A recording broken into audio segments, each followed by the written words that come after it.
ఇబ్బందిగా ఉంటాయి కొన్ని కొన్ని. కానీ సంకీర్ణ ప్రభుత్వం కలిసి లేకపోతే మటుకు ప్రజలకి మేము ద్రోహం చేసిన వాళ్ళం అవుతాం అధ్యక్ష. ఎట్టి పరిస్థితుల్లో కూడా అధ్యక్ష మేము మీకు మాటిస్తున్నాం, ప్రజలకు మేము మీ ద్వారా మాటిస్తున్నాం. మాలో ఎన్ని ఇబ్బందులు ఎన్ని ఇట్లాంటివి వచ్చినా ఎవరన్నా మాట్లాడిన గౌరవ సభ్యులు ఎవరన్నా మాట్లాడిన మేము వీటిని అధిగమించి ప్రజల్లో మన్నను చూరుకొని 15 సంవత్సరాలు ఖచ్చితంగా మా ఎన్డీఏ ప్రభుత్వం ఉంటుంది. ఎన్ని ఇబ్బందులు ఉన్నప్పటికీ కింద పడతాం మీద పడతాం, అవి మా ఇంటి విషయాలు అధ్యక్ష. అవి మన ఇంటి విషయాలు, అవన్నీ మన ఎన్డీఏ కూటమి విషయాలు, మన కుటుంబ విషయాలు.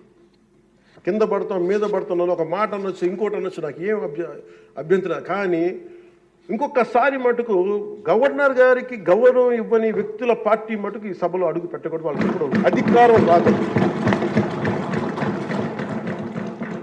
దీంట్లో మనం ప్రజాస్వామ్యం కేవలం ఎన్నికల విజయాలతో పరిపూర్ణం కాదు అధ్యక్ష. మంచి పరిపాలన అందించాలంటే